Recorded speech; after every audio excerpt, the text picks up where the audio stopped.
Today we are going to talk about the role of the House of Representative in the US Constitution. या हम इसको ऐसे देख सकते हैं, the functions and power of the House of Representative in the US Constitution.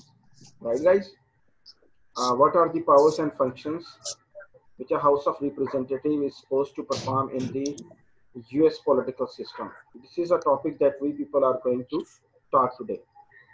अच्छा, आप लोगों को जैसे पता है कि द यूएस जो लेजिस्लेचर है is called Congress, and Congress is bicameral, and lower house is known as the House of Representatives, and upper house is known as Senate. House of representative के अंदर ये आप लोगों को आज हमने हाउस ऑफ रिप्रेजेंटेटिव की बात करनी है. So article 1 and section 1 of the US constitution जो है, आर्टिकल 1 एंड सबसेक्शन 1, सेक्शन 1 जो है, it directly deals with the structure of the legislature जो कि bicameral है, और उसके फिर clauses 7 और 8 जो हैं they deal with the composition of Senate and the composition, structure, powers and function of House of Representatives.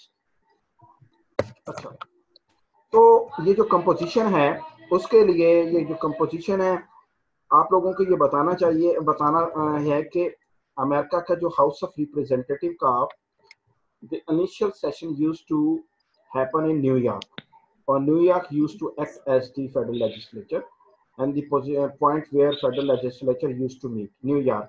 ये 1789 तक इसका जो सेशन था वो वहाँ पे होता रहा, हाउस ऑफ रिप्रेजेंटेटिव्स पर. उसके बाद the very next year ये जो फिलाडेल्फिया है 1790s में जो हाउस ऑफ रिप्रेजेंटेटिव का सेशन फिलाडेल्फिया में होता रहा.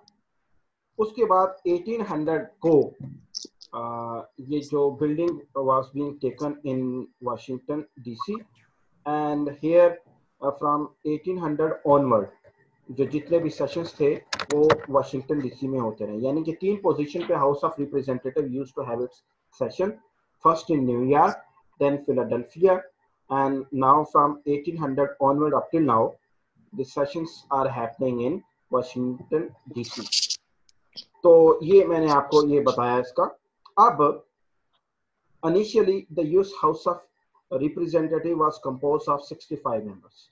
इसके सिर्फ 65 मेंबर्स थे हाउस ऑफ रिप्रेजेंटेटिव के. और अब यू नो के after the act of parliament of 1920 से लेकर अभी तक इसके 435 मेंबर्स हैं, and this ratio is permanently settled for ever. और अब फ्रॉम 1920 से लेकर 2020 100 साल हो गया ऑलमोस्ट, अभी तक the membership is not increasing. Reason being क्या है? उसका रीजन ये है कि within the constitution it is written that के जो 435 रिप्रेजेंटेटिव्स हैं इसको एलोकेट किया जाएगा as per the ratio of population in the 50 states of United States of America, and it is settled forever in 1920 through the Act of Parliament. अब ये मैंने आपको बताना था कि it is settled once forever कि from 1920 से लेकर the total membership is fixed at the figure of 435. ये एक मैजिकल नंबर है जो 100 साल के अंदर चेंज नहीं हुआ, but population is continuously exploding. population तो continuously explode कर रहा है, तो member representatives क्यों नहीं बढ़ा रहे? उसकी रीजन ये है, आपको पता है इनका जो कॉन्स्टिट्यूशन है, कॉन्स्टिट्यूशन कहता है जो अपॉर्चमेंट है ऑफ द रिप्रेजेंटेटिव जो है वो एज पर द पॉपुलेशन है, and after every 10 years there used to be, बल्कि जैसा कि होता भी है in United States of America एक सेंसस होता है, और सेंसस के नेक्स्ट 2 या 3 साल के अंदर अपॉर्चमेंट दिया जाता है, एलोकेशन की जाती है the seats as per the population of different states. अब लेकिन ये मैं कह रहा हूँ कि the dynamics of US demography is continuously changing. इसकी रीजन ये है, मैं आपको एक मिसाल देके बताता हूँ. in 1920 के सेंसस में जो north east and middle eastern जो स्टेट्स थी उनकी पॉपुलेशन बहुत ज्यादा थी, and according to the allocation formula इनको टोटल 270 सीट्स मिलती थी. किस स्टेट्स को? नॉर्थ ईस्टर्न स्टेट्स को और मिडिल वेस्टर्न स्टेट्स को. मिड वेस्टर्न स्टेट्स को 270 सीट्स दी जाती थी। लेकिन 2010 के अंदर जो सेंसस हुआ उसके अंदर north east and mid western states की जो टोटल जो सीट्स थी वो 270 से डिक्रीज होकर 170 तक रह गई। और जो साउथ और वेस्टर्न स्टेट्स थी, जो साउथ और वेस्टर्न स्टेट्स थी, उनकी स्टेट्स जो रिप्रेजेंटेशन है वो बढ़कर 263 हो गई। तो US population demographically is continuously in the flux of change, वो मसलसल चेंज हो रही है। और हर सेंसस के बाद डिस्पाइट द फैक्ट के पॉपुलेशन एक स्टेट से दूसरी स्टेट के अंदर माइग्रेट भी करती है, ट्रांसफर भी होती है, कुछ एजुकेशन टेंडेंसी की वजह से पॉपुलेशन माइग्रेट होती है और पॉपुलेशन एक्सप्लोजन भी हो रहा है। लेकिन वो जो टोटल पॉपुलेशन का जो एक्सप्लोजन है उसका एक गिवन क्राइटेरिया फिक्स करते हैं और उसके मुताबिक वो रिप्रेजेंटेशन एलोकेट करते हैं। अब मैं आपको जैसे बता रहा था 1920 के अंदर नॉर्थ ईस्ट और मिडिल वेस्टर्न स्टेट्स की टोटल जो सीट्स थी वो 270 थी। 2010 में इन्हीं रियासतों की 100 सीटें कम हुई क्योंकि पॉपुलेशन में चेंज हुआ, पॉपुलेशन चेंज हुई है एनवायरमेंटल हैजर्ड्स की वजह से, एनवायरमेंटल चेंजेस की वजह से, एजुकेशनल चीज़ों की वजह से, पावर सेक्टर की वजह से, एम्प्लॉयमेंट टेंडेंसी की वजह से, और 100 सीट इन्होंने लॉस की। जैसा कि मैं आपको मिसाल देता हूँ, न्यूयॉर्क एक स्टेट है यूनाइटेड स्टेट्स ऑफ अमेरिका की, उसकी अकॉर्डिंग टू 1920 सेंसस के मुताबिक उसके पास देयर वर 45 रिप्रेजेंटेटिव्स, लेकिन 2010 में उसको ये इतना कम हुआ कि ये 27 हो गए। और जो कैलिफोर्निया थी 1920 के सेंसस के अंदर हाउस ऑफ रिप्रेजेंटेटिव्स में उसकी टोटल 11 सीट्स थी और ये बढ़कर 53 हो गई 2010 के सेंसस में। तो ये बेसिकली इन्होंने once for all according to the act of parliament of 1920 इसको सेटल किया है कि जितनी पॉपुलेशन इंक्रीज होगी उसके मुताबिक फिक्स रेशो प्रोविंसेस को दिए जाएंगे। अब अमेरिका के अंदर तकरीबन 7-8 या 6-7 के करीब ऐसी स्टेट्स हैं जिनकी जो पॉपुलेशन है वो बड़ी स्पार्सली लोकेटेड है, स्पार्सली पॉपुलेटेड है कुछ स्टेट्स, जैसा कि एक अलास्का है। आपको पता है ये Alaska United States of America ने रशिया से खरीदा था। एक्सट्रीमली टेम्परेचर रहता है -53 -54, स्पार्सली पॉपुलेटेड है। इसकी एक सीट है हाउस ऑफ रिप्रेजेंटेटिव में।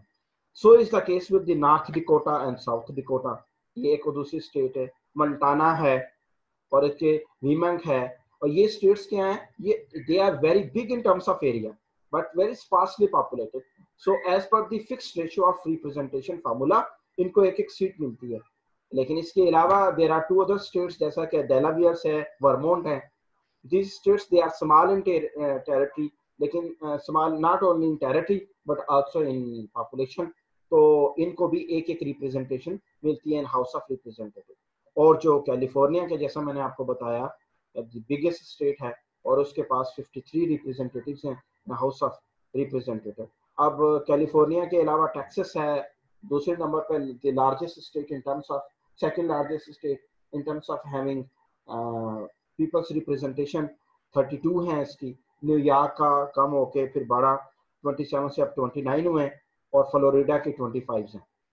तो बच्चों ये मेरी बातें समझ आ रही है, क्या चीज एस्टेब्लिश करना चाह रहा हूँ आपके सामने कि यूनाइटेड स्टेट्स ऑफ अमेरिका के अंदर एक्ट ऑफ पार्लियामेंट ऑफ 1920 के तहत जो रिप्रेजेंटेशन है वो दी जाती है इन terms of the population concentration. और ये continuously democracy is in the flux of change, continuously change हो रही है। सो इज द केस, लेकिन इसको इंक्रीज नहीं कर रहे। एलोकेशन फार्मूले के तहत 2-3 मरतबा ऐसा हुआ, जैसा कि 1950s के अंदर एक 60s में हवाई state United States of America के अंदर मिली थी और एक और स्टेट मिली थी 1959 और 60 में।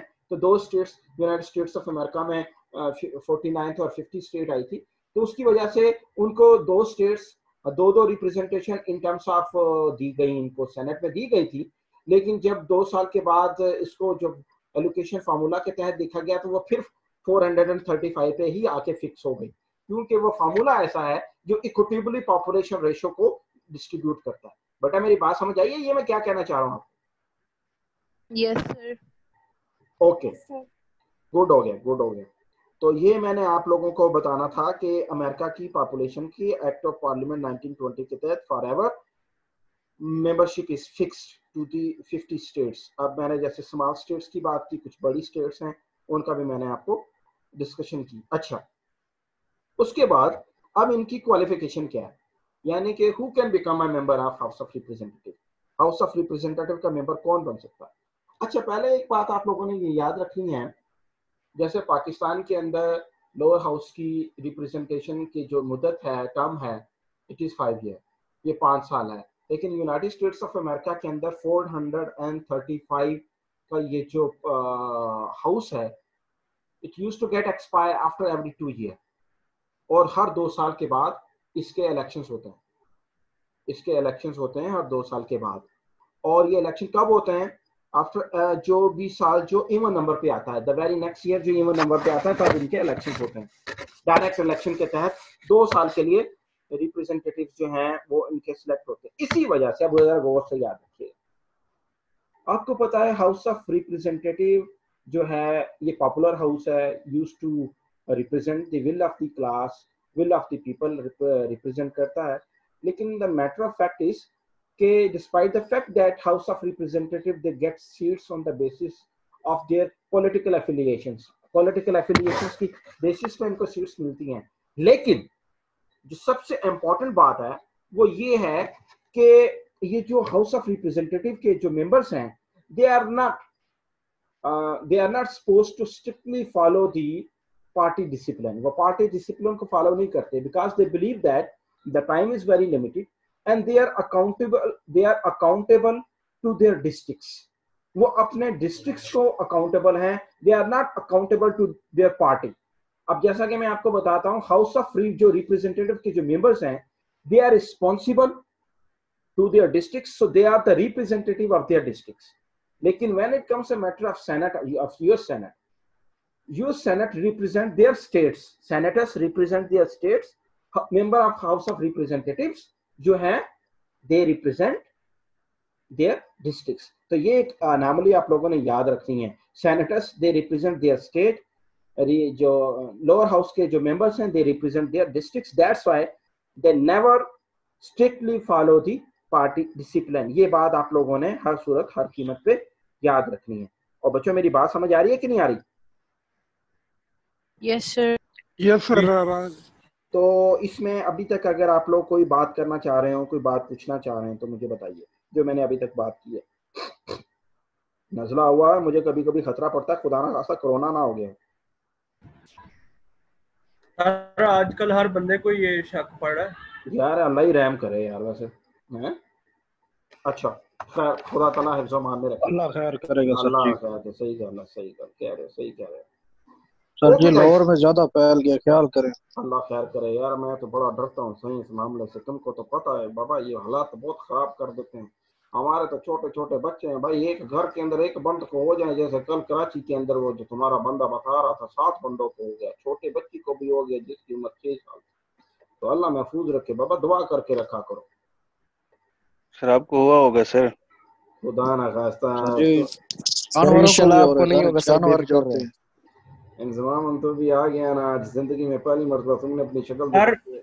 बुजदार के होते हुए किसी को कुछ भी नहीं हो सकता। वो सर ऐसे क्या अच्छा चले यार आगे चलते हैं। अच्छा सर तो काम बुजदार क्या कह है? रहा था वैक्सीन पंजाब बनाएगा सबसे पहले। हाँ, बुजदार की लीडरशिप में बनाएगा, ये भी याद रखो। एनीवे गाइस, एनीवे इंशाल्लाह सर जी। अच्छा अच्छा आगे आगे सही। तो टर्म क्या है जी इसकी? 2 years है। So because of this short term they are supposed to show their accountability to their responsibility and sincerity toward their districts from which they are being elected, rather than showing their party loyalties, despite the fact they get their membership on the basis of party loyalties। ये होता है। अच्छा उसके बाद who can become the member? Age limit है 25 years, यानी कि if anybody is willing to become a member of House of Representatives, then that person must have at least minimum 25 years of age होना चाहिए। और senate में, United States of America की senate के लिए 30 years रिक्वायर्ड है।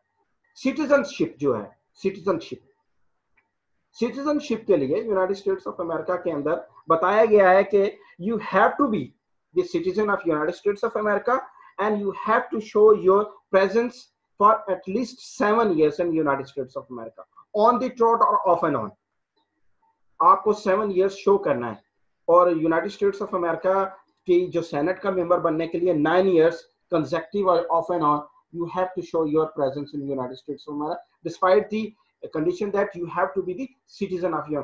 अब ये किन लोगों के ऊपर एप्लीकेबल है, यानी कि you are the citizen of United States of America but just because of some business activities you are settled in Europe, आप यूरोप में सेटल हो गए या ऑस्ट्रेलिया में सेटल हो गए, बट आपका सारा बेस वहां पे है, you send your money back to United States of America and you are willing to be a politician in United States of America, political career आप रखना चाहते हो तो आपको शो करना है, ये नहीं है कि आप उसके आपकी प्रेजेंटेशन है। दूसरी बात ये है जो रेजिडेंस है, रेजिडेंस ये इसकी होनी चाहिए और ये जो हाउस ऑफ रिप्रेजेंटेटिव है ये उसी स्टेट और डिस्ट्रिक्ट से लड़ सकता है जिसके लिए इसने पेपर सबमिट कराए। ऐसा नहीं है यू आर दी सिटीजन यानी कि you are having the domicile of न्यूयॉर्क but you are willing to go to Washington DC and contest election from there, नहीं ऐसा नहीं है। If you are New Yorker then you have to contest election from New York, ऐसा नहीं है ये south Dakota में नहीं जा सकते, अलास्का में नहीं जा सकते, कीपिंग इन व्यू के वहां पे लोग बहुत थोड़े हैं और तुम सबको रिकंसाइल कर लोगे and this is how you will be getting the popular vote, ऐसा नहीं होगा, ऐसा नहीं। दूसरी बात ये है कि if you are a part of the federal executive, federal executive का मतलब ये है कि आप फेडरल गवर्नमेंट के एम्प्लॉयर हो या आप स्टेट के एम्प्लॉयर हो, एम्प्लॉय का मतलब सर्वेंट हो, 21 ग्रेड 19 ग्रेड 20 जो भी है, and you are willing to contest election, you can not hold your public office, आप पब्लिक ऑफिस होल्ड नहीं कर सकते। पाकिस्तान में भी आपको पता है अब्बा आदम ही हमारा निराला था, 18th अमेंडमेंट में हमने इस चीज को जाके तोड़ा है कि if you are a public servant you can not contest election, ये 18th अमेंडमेंट में जाके किया है। लेकिन उससे पहले क्या है, उससे पहले है कि यूनाइटेड स्टेट्स ऑफ अमेरिका में शुरू से ही ये चीज फाइनल की हुई है उन्होंने। अच्छा अब मैं आपको एक अगली बात बताऊंगा, स्पीकर ऑफ द हाउस कौन होगा? Speaker of the house usually belong करता है फ्रॉम द मेजॉरिटी पार्टी। आप जैसा कि यूनाइटेड स्टेट्स ऑफ अमेरिका ने यू माइट हैव विटनेस के the American president is Republican and the house of representative जो है वो हेड डील कर रही है Nancy Pelosi, she is Democrat, she is Democrat, वो डेमोक्रेट है। तो हाउस ऑफ रिप्रेजेंटेटिव्स जो हैं वो जो उसका जो हाउस का जो लीडर होगा स्पीकर वो मेजॉरिटी पार्टी से होना चाहिए, ये बात याद रखें, विनिंग पार्टी से नहीं, मेजॉरिटी पार्टी से होना चाहिए। उसके बाद ये जो most important functions by the house of representatives are basically conducted by committee system, जैसा कि पाकिस्तान में परमानेंट कमेटीज हैं, स्टैंडिंग कमेटीज हैं, सब कमेटीज हैं, so is the case with United States of America. United States of America के अंदर भी standing committee या परमानेंट कमेटी इसको कहते हैं। स्टैंडिंग कमेटी कौन सी होती हैं? जो कॉन्स्टिट्यूशनली कॉन्स्टिट्यूटेड होती हैं और परमानेंट होती हैं। और यूनाइटेड स्टेट्स ऑफ अमेरिका के अंदर every important function is basically being performed by standing committees. और how many committees are there? Approximately लोग ये कहते हैं कि 20 permanent standing committees in United States of America, and every important function of the state is performed by House of Representatives through the 20 permanent standing committees। ये बात याद रखना है आप लोगों ने। बच्चों मेरी बात समझ आ रही है कि नहीं आ रही? मैं क्या कह रहा हूँ आप लोगों को, ये बोल ही जा रहा हूँ मैं। नहीं सर आ रही है। ओके समझ आ रही है। ओके आगे चलते हैं। उसके बाद अब पावर्स क्या है इसके पास, ये जो पावर्स क्या है, हाउस ऑफ रिप्रेजेंटेटिव क्या कर सकता है क्या नहीं कर सकता, इसके पास कौन कौन से फंक्शंस हैं करने को, इसको कौन कौन से इख्तियारात हैं इसको करने को। यूएस कॉन्स्टिट्यूशन के अंदर एक टर्म यूज होती है, उसको कहते हैं को इक्वल एंड को कोऑर्डिनेट अथॉरिटी। को इक्वल एंड को कोऑर्डिनेट अथॉरिटी, ये यूनाइटेड स्टेट्स ऑफ अमेरिका के कॉन्स्टिट्यूशन का डिक्शन है, जिसके मुताबिक ये जो हाउस ऑफ रिप्रेजेंटेटिव जो है वो लेजिस्लेटिव पावर्स भी रखती है, फाइनेंशियल पावर्स भी रखती है और एग्जीक्यूटिव पावर्स भी रहती हैं। ये जो लेजिस्लेचर है ये लेजिस्लेटिव पावर्स जो हैं और एग्जेक्टिव जो पावर्स हैं, इसके ऊपर they share their power with the upper house senate, और सेनेट के साथ इसको वो कहते हैं को इक्वल को coordinate authority. They share their power, कहते हैं ये को इक्वल को कोऑर्डिनेट अथॉरिटी का यूज करते हैं, शेयर करते हैं। याद रखिएगा there used to be two kind of legislation. एक तो लेजिस्लेशन है which are directly related to fulfill the needs of the people, वो बिल हाउस ऑफ रिप्रेजेंटेटिव भी पास करवा सकता है, प्रेजेंट कर सकता है, एंड सेनेट भी कर सकता है, दोनों कर सकते हैं। लेकिन जो फाइनेंशियल मैटर्स हैं लेजिस्लेटिव अफेयर्स के मैंने अंदर, जैसा कि मैंने आपको बताया कि जो लेजिस्लेटिव जो फंक्शंस हैं to fulfill the needs of the people, house of representative is supposed to make the bills, उसने बिल पास करवाने हैं। तो ये बिल ना सिर्फ सेनेट करवा सकता है बल्कि आपका ये जो लोअर हाउस भी करवा सकता है। लेकिन when it comes a matter of financial bill, जिसको फाइनेंशियल पावर्स कहते हैं, तो ये जो फाइनेंशियल बिल्स हैं it has to be originated, इसको हर सूरत हर कीमत पर it has to be originated from the house of representatives. ये हाउस ऑफ रिप्रेजेंटेटिव से ओरिजिनेट होना चाहिए। So was the case in British parliament, ये ब्रिटिश पार्लियामेंट में भी ऐसा ही था। याद रखिएगा फेडरल गवर्नमेंट के जो जितने मैक्सिमम जो रिसोर्सेज हैं, जितने टैक्सेस हैं, वो हाउस ऑफ रिप्रेजेंटेटिव इंपोज करता है ऑन स्टेट्स, लोगों से ये लेता है। तो इसी वजह से बिल मेकिंग, जो बजट मेकिंग जो पावर्स हैं, ये exclusive in the domain of house of representative, exclusively. ये बात याद रखनी है आप लोगों ने, ये इसी ने निकाल के रहना है। छोटे बड़े बिल तो ऊपर से भी आ सकते हैं, लेकिन मैं आपको मिसाल देके बताता हूं। For instance money bill was being originated from the house of representative, लेकिन senate under the US constitution is having the authority to approve it, to even reject it. अगर तो वो अप्रूव कर लेती है तो बड़ी जबरदस्त बात हो गई, जो उन्होंने नीचे से बिल आया उन्होंने अप्रूव कर दिया। And senate is so powerful that, senate इतनी पावरफुल है कि it is having the authority to even reject it, वो इसको रिजेक्ट भी कर सकती है। और जब रिजेक्ट कर देती है तो या वो एक पैरेलल एक नया बिल भी प्रेजेंट कर सकती है। अब होगा क्या इस मामले के अंदर, अमूमन if a bill is being forwarded by the House of Representatives and it is being rejected by the Senate, then there used to be two kind of solutions to negotiate with this stalemate position.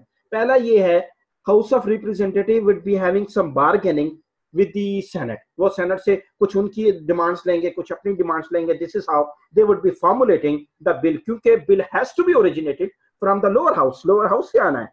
अब ये जब होगा, अगर तो give and takes formula होता है तो well and good, और अगर नहीं होता, और अगर ये ऐसा नहीं होता, देन व्हाट वुड बी, क्या बिल पास ही नहीं हो रहा, तो फिर matter is basically being sent to the conference meeting. Conference meeting के अंदर भेजा जाता है. ये एक नेक्स्ट प्लेटफॉर्म है जो बहुत पावरफुल प्लेटफॉर्म है, जिसकी रिप्रेजेंटेटिव जो रिप्रेजेंटेशन मेंबरशिप है वो 3 से लेकर 9 तक फ्लक्चुएट करती है. और अगर यहां पे भी कंसेंसस नहीं आता, then what happens, then that bill is basically being considered killed forever. उसको हमेशा के लिए खत्म कर दिया जाता है. And then the conference committee comes up with the proposition के suggestion के साथ आती है कि a new bill must be originated from the lower house and then that bill will be discussed. ये होगा. मेरे बच्चों, ये मेरी बात समझ आ गई है? Financial powers, they are the exclusive domain of lower house, but upper house is having the authority to even reject it.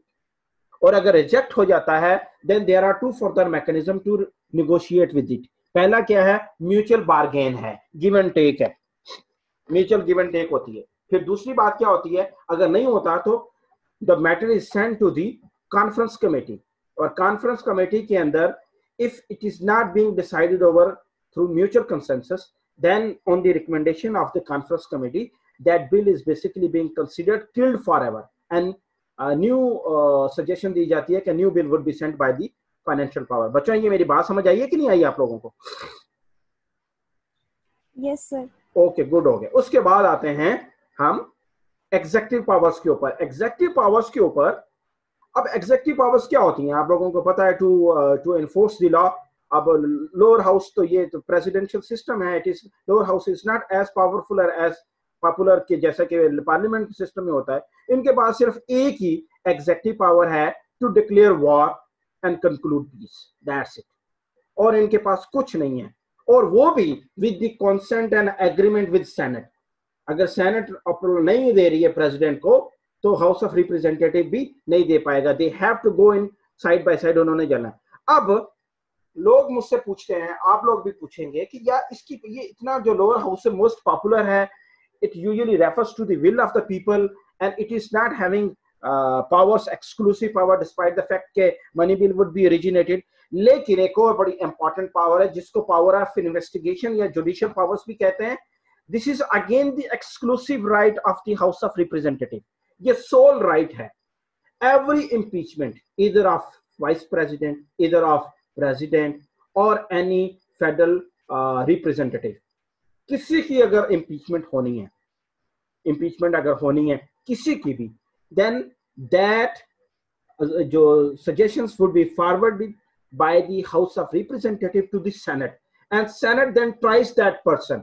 Senate उसको ट्राई करता है, वो सेनेट कैन नॉट डिटरमिन के वेदर ये पर्सन जो है उसको होना चाहिए कि नहीं होना चाहिए, वो उसको लेके चलता है और फिर ट्राई करता है, मुकदमा चलता है। सो was the case with the Donald Trump, उसके साथ भी ऐसा हुआ। आपको पता है, जैसे मैंने बताया, ये रिपब्लिकन जो है वो तो गवर्नमेंट में है, लेकिन जो डेमोक्रेट्स हैं they were in majority and the house is basically being dominated by democrats. Nancy Pelosi जो थी, ये जो स्पीकर ऑफ द हाउस है, उसने डोनाल्ड ट्रंप की इम्पीचमेंट का ये जो मैटर फॉरवर्ड किया था सेनेट को।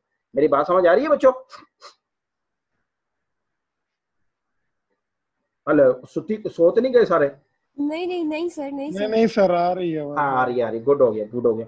अच्छा, उसके बाद ये तो चलो, मैंने अभी तक हमने जो देखा, हमने ये देखा लेजिस्लेटिव पावर्स के अंदर क्या है, लेजिस्लेटिव पावर्स। अच्छा याद रखिएगा, अब लेजिस्लेटिव पावर की एक बात मैंने आपसे करनी थी जो जहन से निकल गई, वो ये था, लेजिस्लेटिव पावर में they are having the authority to come up with some bill, के उनके पास कोई बिल होना चाहिए लॉ मेकिंग के। They are going to propose that law must be made for the people. अब that law has to get the consent from the Senate। Senate से उसने लेकर आना है consent, Senate से approve होगा, then the final confirmation will be taken by the president। only that bill your law जो law बनेगा।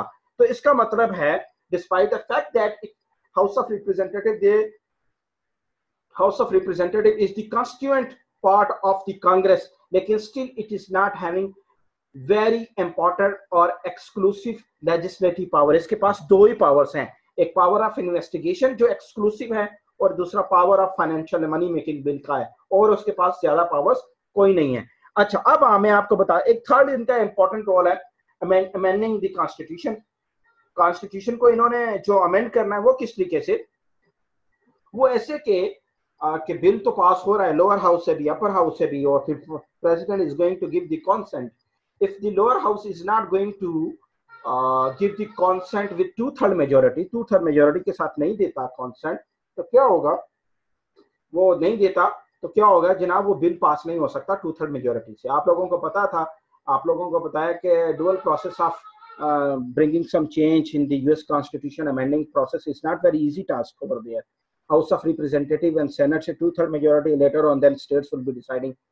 अब ये सारा चीजें होनी चाहिए कि नहीं होनी चाहिए। अच्छा, अब आपको एक मजे की बात, जो सबसे इंपॉर्टेंट बात है, जो समझ आती है कि अगर पॉपुलर इलेक्शंस हुए, पॉपुलर इलेक्शंस के बाद इलेक्टेबल्स आए, electables they were supposed to elect the president and they were supposed to elect the president. उन्होंने प्रेसिडेंट को इलेक्ट करना था, लेकिन क्या हुआ, इलेक्टोरल कॉलेज टाई हो गया।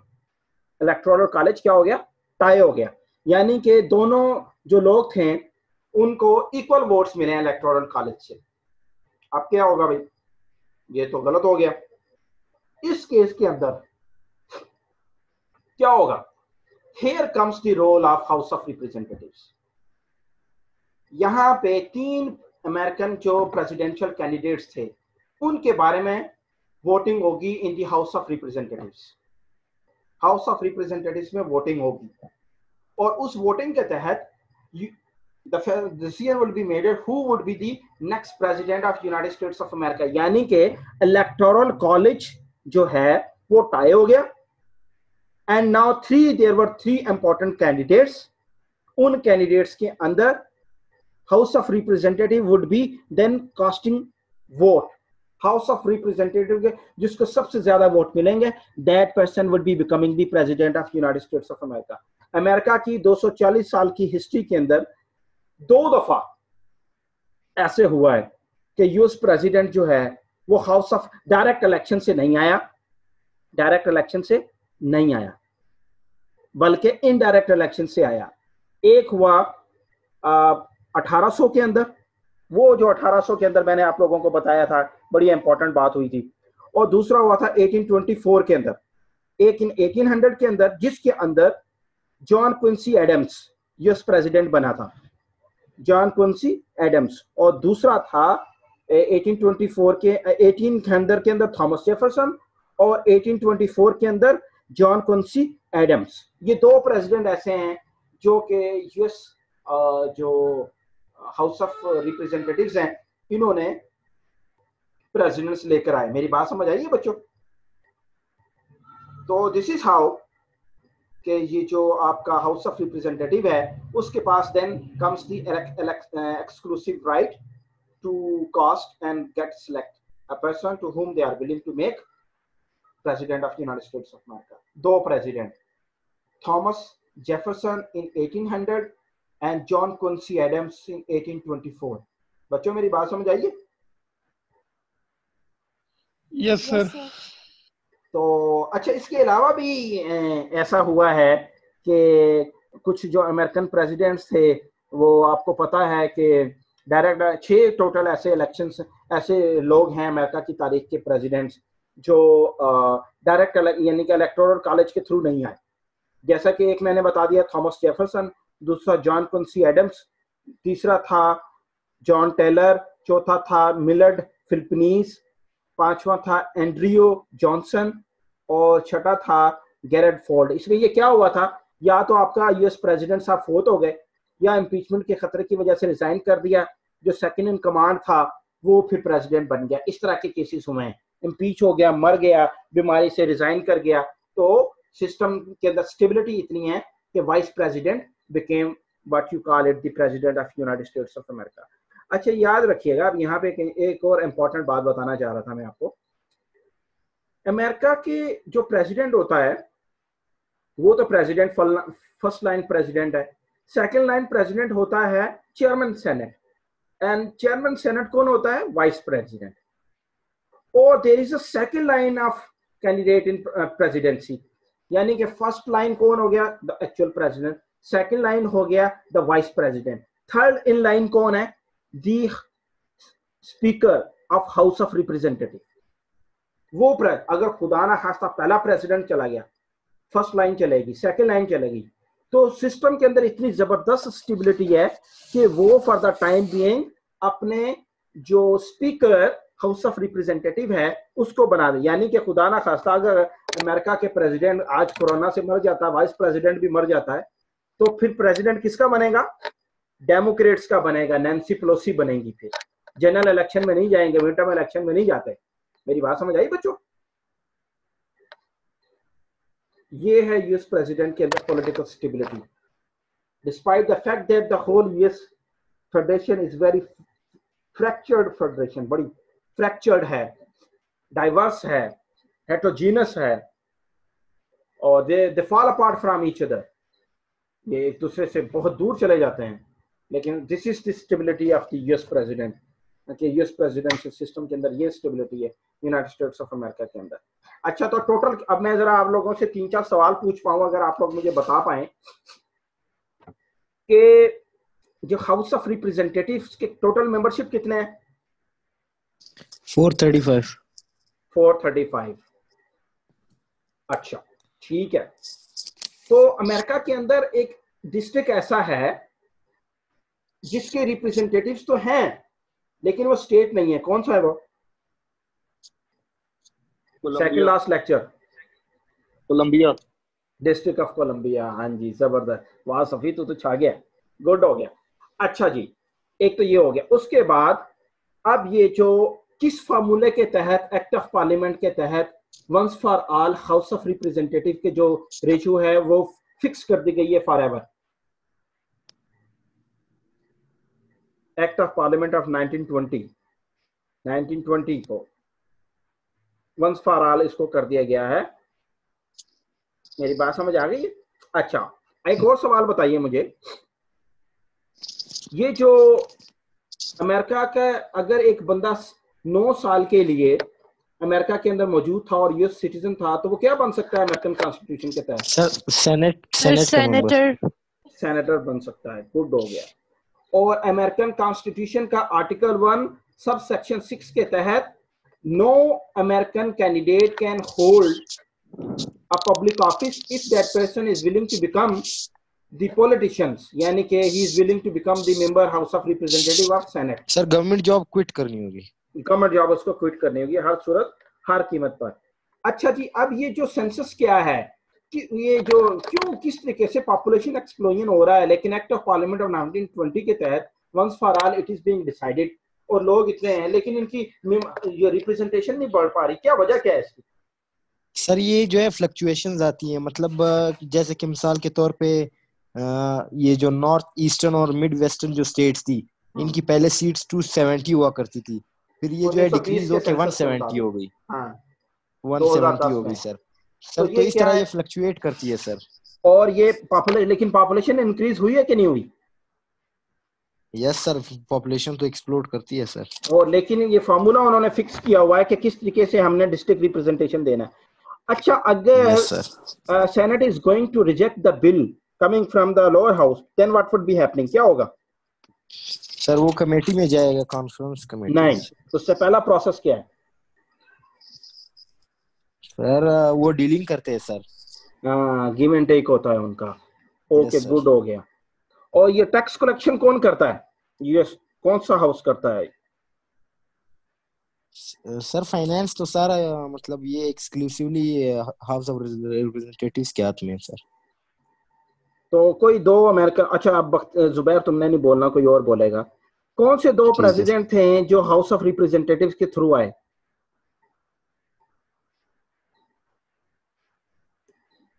कौन बोलेगा? ये यार बंदे मुझे 22 शो हो रहे हैं। पर ये जो आपने जेफरसन बताया था वो जिक्र कर रहे हैं। थॉमस जेफरसन था और दूसरा था जॉन कुंसी एडम्स। जॉन कुंसी एडम्स भी था। मोमना तुम सुन रही हो कि नहीं सुन रही? मोमना ने पता क्या किया अटेंडेंस लगाने के लिए, मुझे लगता है भाग गई है वो लगा के। ऐसे ही मुझे लगता आपने कुछ प्रेसिडेंट वाला भी तो आपने बताया था जब आपने दोनों का नाम लिया था। मलक अली भी क्लास का वो रख के ना सो रहा है साइड में मोबाइल रख के। हाँ, ये मुझे लग रहा है ये बोल नहीं रहा कुछ भी। ये अली नवाज ने भी यही किया हुआ है यार। ये देखो खुद, इसीलिए ये मुझे दुनिया की बदतरीन टीचिंग लगती है ये ऑनलाइन टीचिंग। मुझे पता नहीं है मेरे बच्चे क्या कर रहे हैं। टीचर साला बोली जा रहा है। सुबह ये जुबैर बख्तियार के कैंसिल करा दे, ऑनलाइन क्लासेस कैंसिल करा। आपके साथ हैं सर। यार वो तेरी बात ठीक है लेकिन बोलता कोई नहीं है। अच्छा, टोटल 6 यूएस प्रेसिडेंट्स के नाम बताओ। मलिक का माइक ऑन करके चेक करें जरा, इसको आएंगे आपके कुराटे की बात। डोगरा तो इन्हें समझा, तो इन्हें थोड़ा जा। सर जी ये खुद सोया होता है, ऐसे मेरे पे इल्जाम लगा रहा है, मैं सुन रहा हूँ। मुझे पता है जो तू सुन रहा है। खैर चलो, सर अली भाई को अभी किसी ने फोन किया होगा। सर मलिक को अभी मैंने कॉल की है सर। हाँ देखा? Yes sir. ये देख लो, अंदाजा करो। ये इन लोगों ने सर जी ये पर्सनल चैटिंग पे आ रहे हैं यार। ये गलत बात है। पर्सनल चैटिंग मैंने बंद की हुई है। तुम कैसे कर रहे हो पर्सनल चैटिंग? सर वो व्हाट्सएप पे कर रहे हैं यार, ये बहुत गलत बात है। अच्छा जी, ये बताएं, कौन बताएगा कि first line, second line and third line candidate of presidency कौन कौन से हैं? सर मैं बताऊं जी। सर फर्स्ट लाइन तो ठीक है, प्रेसिडेंट हो गया। सेकंड लाइन जो है वो प्रेसिडेंट चेयरमैन सेनेट होता है सर। वो कौन होता है? थर्ड लाइन अगर चेयरमैन सेनेट कौन होता है? Vice president. वाइस प्रेसिडेंट, हाँ और सर अगर वो भी मतलब एक्सपायर हो जाए तो फिर थर्ड लाइन प्रेसिडेंट जो है वो head of house of representative जैसे नैन्सी पेलोसी है सर, वो फिर आएगी सर डेमोक्रेट से। और वो दूसरी पार्टी से है। जी सर। अच्छा चलें आगे अभी चलते हैं। जी ठीक हो गया, गुड हो गया, बड़ी अच्छी बात की आपने, जबरदस्त हो गया। तो चलें ये तो सारा हो गया सो हो गया। अब आगे चलते हैं कि ये why this house despite the fact कि ये बड़ा पावरफुल था हाउस, पूरी दुनिया के अंदर बहुत पावरफुल होना चाहिए था, लेकिन अमेरिकन प्रेसिडेंशियल सिस्टम होने की वजह से this house is not having some power and under the constitution ये पावर एंजॉय नहीं करता फंक्शंस के अंदर और इम्प्लीमेंटेशन में। अच्छा कौन बताएगा इसके पास 3 एक्सक्लूसिव राइट्स हैं जो सेनेट के पास नहीं है, कौन कौन से? जुबैर तुमने नहीं बताना जी, कौन कौन से हैं? सर किसके पास? हाउस ऑफ रिप्रेजेंटेटिव के पास 3 एक्सक्लूसिव राइट्स हैं जो किसी और के पास नहीं है।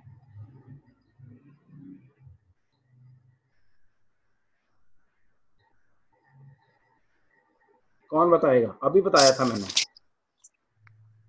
जुबैर बताओ यार, तुम बताओ, इनको पता चले। सर ये जो है एक इन्वेस्टिगेशन और फाइनेंस जिसको कहते हैं।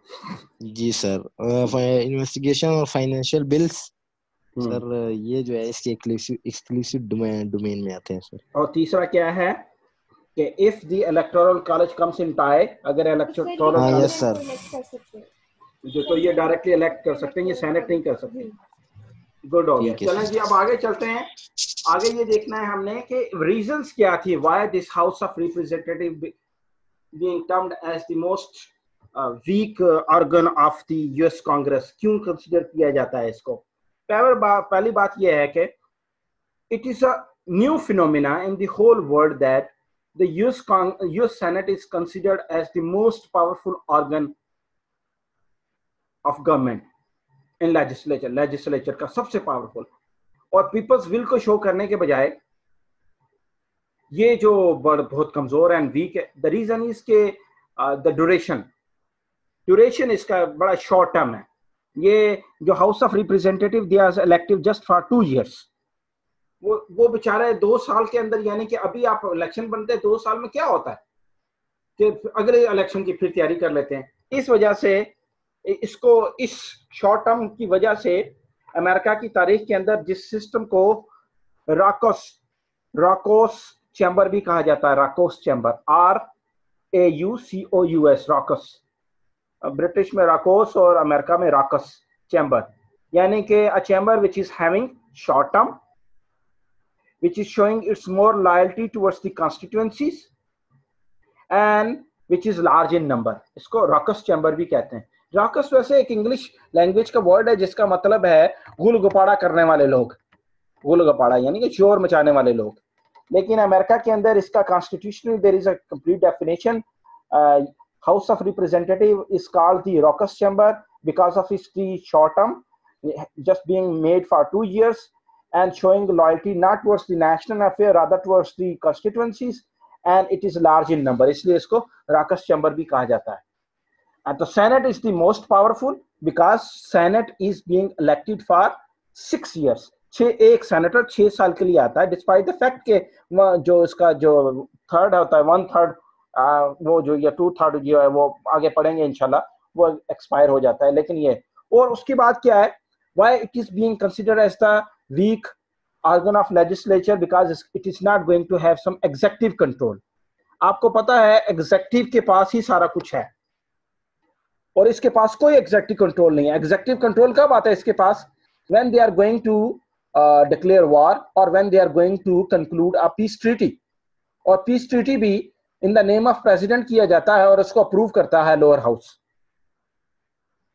ना तो ये इसकी ड्यूरेशन ज्यादा है और ना ही ये बेचारा इसके पास एग्जेक्टिव कंट्रोल है। लार्ज मेंबरशिप है, लार्ज मेंबरशिप के बाद limitation on the freedom of speech है, यानी कि अमेरिका की तारीख में ऐसा भी हुआ है कि बहुत सारे हाउस ऑफ जो रिप्रेजेंटेटिव्स थे, they got no chance to even speak on the floor of the house, उनको चांस नहीं मिला। उसकी वजह क्या है? उसकी वजह ये है कि they are very large in number, 435 इसके रिप्रेजेंटेटिव है। इसके अलावा भी डेलीगेट्स भी हैं 6, आपको याद पता होना चाहिए अमेरिका की स्टेट्स के अंदर 6 डेलीगेट्स भी पार्टिसिपेट करते हैं, यानी कि अमेरिका की कुछ ऐसी स्टेट्स हैं बियॉन्ड इट्स बॉर्डर जो जिसको डायरेक्टली अमेरिका देखता है, और दे आर 6 इन नंबर।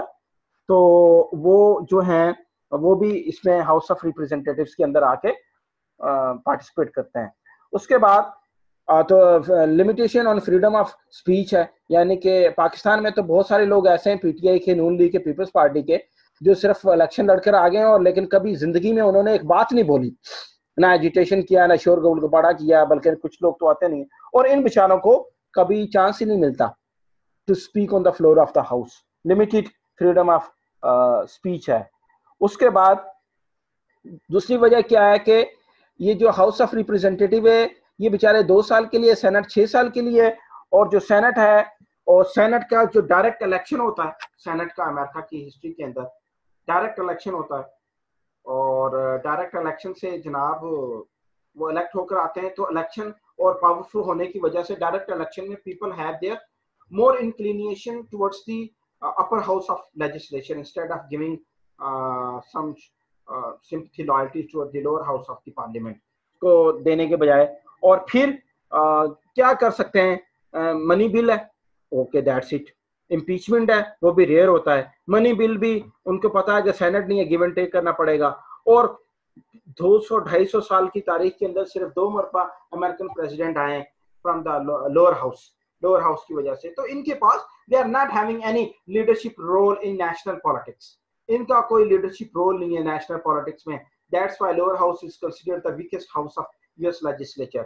और उसके बाद अगली जो बड़ी बात यह है, senate reflect national stability, national harmony, उसको दिखाया जाता है। जो लोअर हाउस है वो क्या है जी, lower house used to show parochial differences होते हैं, पैरोकियल इंटरेस्ट हैं, लोकेलिटी रूल उसके अंदर डोमिनेट करती है। ये नासिर इकबाल ने अभी ज्वाइन किया, इसकी अटेंडेंस नहीं लगेगी, इसको बोलो भाग जाओ।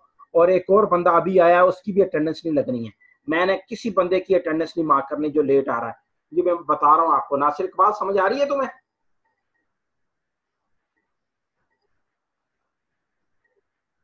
जी सर आ रही है। यार ये गलत बात है, 2-3 लोगों को पता चल गया, अब लेक्चर खत्म होने वाला है तो उंगली कटा कर शहीदों में नाम लिखवाने आ रही है, कोई अच्छी बात है? नहीं सर यकीन करे, सुबह से सुन रहा हूँ कसम है। और इधर मैंने किसी की अटेंडेंस मार्क नहीं करनी, देख लेना। अब मैं तुम लोगों की अटेंडेंस शेयर करूंगा तो तुमको पता चल जाएगा किसकी अटेंडेंस लगाई है मैंने, किसकी नहीं लगाई। फिर कहते रहना सर हमने अटेंड किया था। सर जी हमजा डोगर का चेक करें, यकीन करें कहीं मेले पे गया हुआ खेल रहा है वहाँ पर सर, इसको चेक करें, इसका माइक ऑन करके यकीन करें। क्यों हमजा ये क्या कह रहा है? पाकिस्तान में लॉकडाउन मेले में गया। ये देखो तहरीम ने कितनी अच्छी बात की। मोहम्मद अली, पाकिस्तान में लॉकडाउन है और तूने हमजा डोगर को मेले पे भेज दिया, शर्म नहीं आती ऐसी बात करते हुए?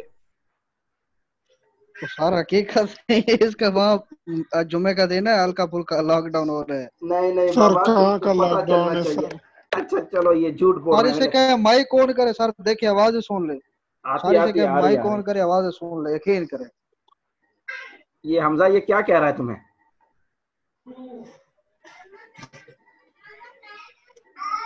फात कुछ कहना चाह रहे हो तुम, या तुम भी अभी आए हो? नहीं सर मैं काफी देर का आया हूँ और सुन रहा हूँ। ये मुझे खुद कह रहा था, कहते यार मैं तो मेले पे फंसा हूँ सर, ये देखे आवाजें भी आ रही। ओके गाइस, लास्ट पॉइंट है। उसकी बात ये है, whatever the law is being made by the house of representative की तरफ से जो भी लॉ बनाया जाता है, they are not very sure कि whether that law would be passed from the upper house और नॉट, एक बात। And if a law is being passed by upper house and with the consent of the president, whether the judiciary जो है वो उसको ultra vires declare करेगी कि नहीं करेगी। So they are very skeptic about every legislation. That's why in United States of America people they used to show their less respect to the House of Representative and they show their more allegiance and loyalties to the upper house of legislature. इस वजह से House of जो representatives हैं उनके बारे में उनकी वक़्त भी कम है, वो 2 साल के लिए आते हैं, उनके पास कोई पावर और रिसोर्सेज नहीं है, they come and go. That's why America की तारीख के अंदर इसको रॉकस चैम्बर भी कहते हैं। ऐसा चैम्बर जिसके अंदर सिर्फ गोल गोपाड़ा होता है। जी, देयर इज अ पॉइंट कि अगर एक हाउस आपको इम्पीच कर सकता है तो फिर आप उसको वीक क्यों कह रहे हैं? इम्पीचमेंट छोटी बात अच्छा नहीं। देखें, मैं आपको एक बात बताता हूँ टैमी पुत्र, बड़ी अच्छी बात की आपने। इम्पीचमेंट बेटा कौन चाहेगा कि lower house should be given the permission to come and impeach me? कौन चाहेगा? यानी कि बहुत कम रेयर केसेस होते हैं in one after another administrations के अंदर के some person is being tried impeached by the lower house. ऐसा बहुत रेयर होता है। तो ये एक चेक एंड बैलेंस है जो अमेरिका की theory of separation of power के तहत चेक एंड बैलेंस तो क्रिएट किया गया है, लेकिन ये अमूमन नहीं होता। आपको पता है अमेरिका की पूरी 200-250 साल की तारीख में 3 अमेरिकन प्रेसिडेंट्स को इम्पीचमेंट के एलिगेशंस हुए, सिर्फ 3, और थे ही नहीं। तो इसका मतलब ये है जो इम्पीचमेंट का जो पावर है वो भी रेयरली यूज होती है। मनी बिल भी प्लस माइनस इज टेकन, कुछ टेक गिव एंड टेक के बाद, और या फिर वो कॉन्फ्रेंस कमेटी के जरिए उसको हल किया जाता है। तो पावर कुछ नहीं है। फिर जुडिशियल रिव्यू का हमेशा एक सस्पेंडिंग सॉर्ड है इनके ऊपर, जो जो कहते हैं whatever the lies being made by them would be accepted by Supreme Court or not, or whether it would be declared ultra virus को null and void डिक्लेयर करके आउट ऑफ दी कॉन्स्टिट्यूशन फेंक दिया जाएगा। तो इस वजह से ये जो हाउस ऑफ रिप्रेजेंटेटिव हैं समहाउ उनके पास कुछ पावर्स हैं, लेकिन ज्यादा पावर्स नहीं है। तो आज हमने यही सारी जी जी जी सर, ये कितनी बार आ सकते हैं, मतलब एज रिप्रेजेंटेटिव ये कितनी बार इलेक्ट हो सकते हैं सर? इसके ऊपर कोई लिमिटेशन नहीं है। अमेरिका की प्रेसिडेंट के लिए 2 साल की है, ठीक है, और सेनेटर के ऊपर भी कोई लिमिट नहीं है, और हाउस ऑफ रिप्रेजेंटेटिव्स के ऊपर भी कोई लिमिट नहीं है। 2 साल के बाद आओ, दोबारा री इलेक्ट होके आ जाओ, फिर री इलेक्ट होके आ जाओ, ऐसा, ठीक है। अच्छा सर, ठीक। प्रेसिडेंट तीसरी बार नहीं बन सकता? नहीं, वो पहले होता था, लेकिन बाद में आपको बताया, लास्ट क्लास में बताया था मैंने, 1940s के ये उसके बाद एक अमेंडमेंट आई थी, जो मैंने फर्स्ट लेक्चर में, ये सेकंड में बताया था। उसके बाद 2 टर्म फिक्स कर दी गई थी, उससे ज्यादा नहीं हो सकता अमेरिकन प्रेसिडेंट। ठीक है बच्चों, ओके, और कोई बात करना है बच्चों? ठीक है सर।